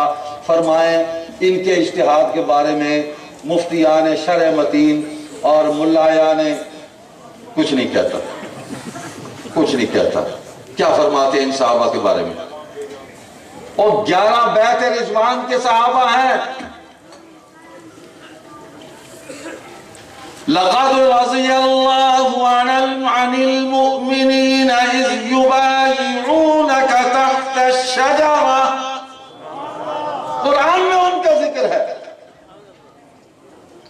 وَلَقَدْ نَصَرَكُمُ اللَّهُ بِبَدْرٍ وَأَنْتُمْ أَذِلَّةٌ. 7 بدریوں کا ذکر بھی قرآن میں ہے، اور ان 11 بیعت رضوان کرنے والے صحابہ کا ذکر بھی قرآن میں ہے. نکالو قرآن سے ان کو. تم صحابہ سے زیادہ مضبوط ایمان والے ہو، وہ بیعت کر کے میں کیا کروں؟ میں نے تو نہیں کی بیعت، میں تو پڑھ کے سنا رہا ہوں. میرا یہ جرم ہے کہ میں تمہیں بتلا رہا ہوں کہ یہ لکھا ہوا ہے تاریخ میں، ان کے نام محفوظ ہیں. 165 صحابہ ہے، 7 بدری ہے، 11 بیعت رضوان والے جن سے اللہ راضی ہوا. تو اس کا مطلب یہ ہے کہ یہ بیعت کرنے کے بعد اللہ ان بدر والوں سے بھی ناراض ہو گیا ہوگا اور بیعت رضوان والوں سے بھی ناراض ہو گیا ہوگا. یہ تو آپ کا خیال ہے نا، یہ تو آپ کے کمنٹس ہیں، اور آپ کے کمنٹس اور آپ کی رائے وہ ہمارے ایمان کا تو حصہ نہیں، ہم تو نہیں اس پر ایمان لا سکتے. اور نہ آپ ہماری بات پر ایمان لائے. یہ سب کچھ ہو گیا اور ہم سمجھتے ہیں کہ یہ ظلم ہوا. اس پروپیگنڈے کو بند کیا جائے. اور یہ 2-3 سوال ہیں, اس کو ایک منٹ میں نمٹاتا ہوں. لفظ شیعہ کا کیا مطلب ہے؟ وہی میں نے بتا دیا, جماعت, گروہ, گروپ. جب رسول اللہ صلی اللہ علیہ وسلم کے بعد خلافت تا قیامت جاری ہے تو حضرت معاویہ کے بعد یزید کو خلیفہ کیوں نہیں کہا جاتا؟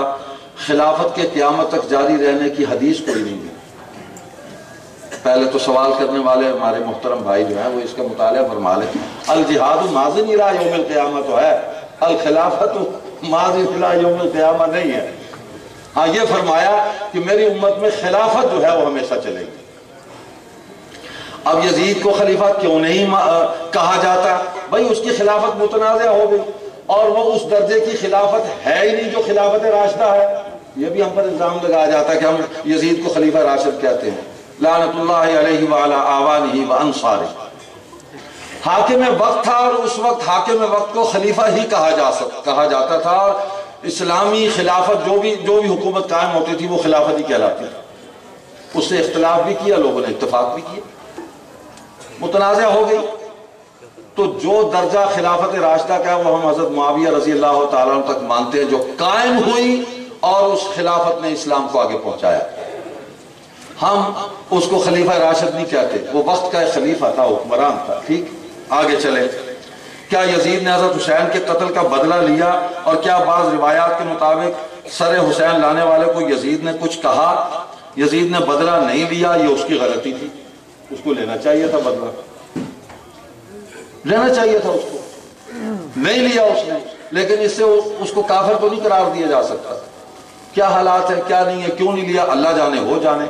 آپ اس پر کوئی ٹرائل کر کے عدالت لگا کے یزید کو پھانسی چڑھا دیں, ہمیں بہت خوشی ہوگی. چڑھا دیں, آپ کی اگر بس میں ہے پکڑ لیں اور اس کو پھانسی پر چڑھا دیں, ہم آپ کے ساتھ ہیں, ہمیں بہت خوشی ہوگی. ہمارا جی چاہتا ہے کہ آپ ایسا کر گزرے. عجیب بات ہے. آگے سنیں. حضرت حسین کا سر وہاں تک لے جانا ثابت نہیں ہے, یزید تک. اور جو روایات ہیں ایسے ہی ہے, تاریخ کے جنگل سے اکٹھی ہوئی ہیں. میں آپ کو اہل تشیع کی کتاب منتہی الاعمال ملا عباس قمی کی ہے, اس کا حوالہ بتلا دیتا ہوں. اس میں مخزر بن ثعلبہ کا نام ہے کہ یہ حضرت حسین کا سر لے کے گیا. یزید نے کہا, اور لانتی یہ کیا کیا, اس نے فوج کو حکم دیا پہلے اس کا سر اتار دو, بدلہ تو لے لیا. یہ تو انہوں نے لکھا ہے, انہوں نے لکھا ہے. واضح ختم نہیں. کہا جاتا ہے کہ ذکر حسین کے نام پر ذکر یزید کیا جاتا ہے, کہا جاتا ہے. تاریخ کی ساری روایات ایسے ہی ہیں, قیلا قیلا قیلا قیلا قیلا, کہا گیا, کہا جاتا ہے, کہا لوگوں نے. طبری نے بھی یہی کہا, سب نے یہی کہا. آپ نے سن لیا کہ ہم نے کتنا ذکر یہ آپ نے مجبور کیا تو اس کا نام لیا, میں نے جواب دے رہا ہوں. ورنہ ہمارا تو ذکر حسین ہے, دل حسین کے ساتھ, زبان حسین کے ساتھ. صحابہ نے یزید کی بیعت کی تھی تو ان کو اس کے دربار میں ہونا چاہیے تھا, دربار تھا ہی نہیں, بیعت کی تھی. یہ میں نے آپ کو بتا دیا, حوالہ جس نے دیکھنا ہو آ جائے. یزید کی مخالفت کرنی چاہیے تھی اور یزید سے قصاص لینا چاہیے تھا. اب صحابہ کو پکڑ لو جا کے, ان کو بھی گرفتار کرو اور ان کو سولی پر چڑھا دو, اگر تمہارے بس میں آئے کہ انہوں نے کیوں قصاص نہیں لیا. آپ فیصل بننا چاہتے ہیں, بن جائیں. میں کیا کہہ سکتا ہوں, انہوں نے کیوں ایسا نہ کیا. نہیں کیا انہوں نے, کوئی دربار نہیں تھا, مسجد تھی. جبکہ وہاں کوئی صحابی نہیں تو معلوم ہوا کہ کسی نے بیعت نہیں کی. کہ آپ کی تحقیق ہے نا, آپ کی تحقیق غلط ثابت ہو رہی ہے. حضرت زین العابدین اور باقیات کربلا کو یہ کہا کہ وہ 2 ماہ تک یزید کے پاس رہیں, غلط ہے. اس لیے کہ وہ اس کے کھانے کے ٹکڑوں کے محتاج نہیں تھے. وہی آپ کہہ رہے ہیں, میں تو نہیں کہہ رہا, میں تو پہلے کہہ چکا ہوں, وہ تو کسی کے ٹکڑوں کے محتاج نہیں تھے, تو وہ اللہ کے محتاج تھے. وہ اس کے رشتہ دار تھے, گھر میں رہے, 35 برس تک زندہ رہے, مختار سقفی کے ساتھ نہیں گئے. اس نے کہا جھوٹے ہو, دغاباز ہو, تم نے میرے باپ کو مارا, میرے دادے کو مارا, تم سب جھوٹے مکار فریبی غدار ہو, نہیں جاؤں گا تمہارے ساتھ. حضرت حسین کے قاتلوں کو مختار سقفی نے قتل کیا اور اس کے بعد خود نبوت کا دعویٰ کر دیا. یہ تھی فراست زین العابدین کی, بن حسین کی, کہ ایسے خبیث آدمی کے ساتھ جانا انہوں نے گوارا نہیں کیا. حضرت معاویہ نے یزید کو ہی نامزد کیا تھا یا کسی اور کو, میں نے بتایا حضرت حسن کو بھی نامزد کیا تھا, وہ فوت ہو گئے. تو بھائی ہمارا مسلک حضرت حسین سے محبت ہے، یزید ہمارے ایمان کا حصہ نہیں ہے۔ اور میں یہ آخری ایک پیراگراف سنا کے اجازت چاہتا ہوں۔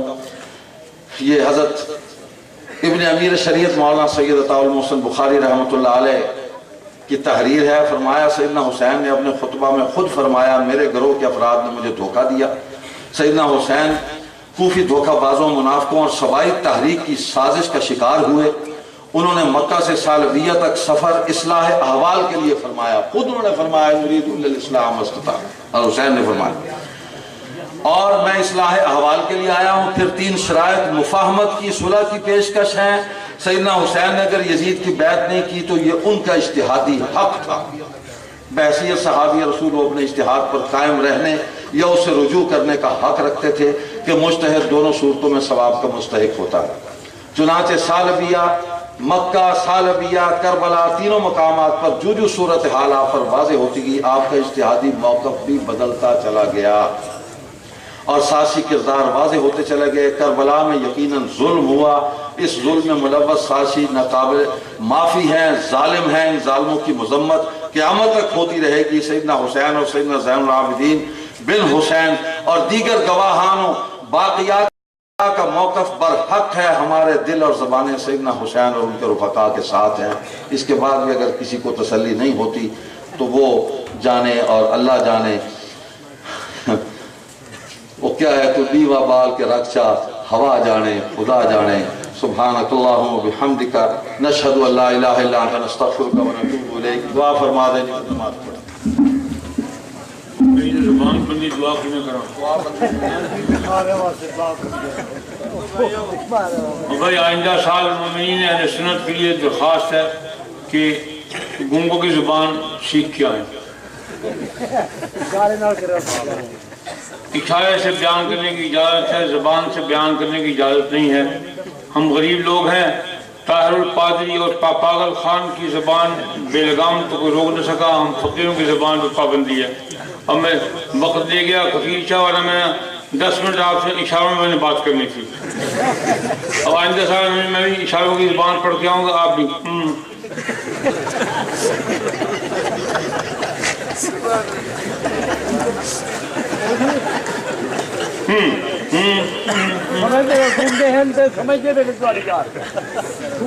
ایک اشارہ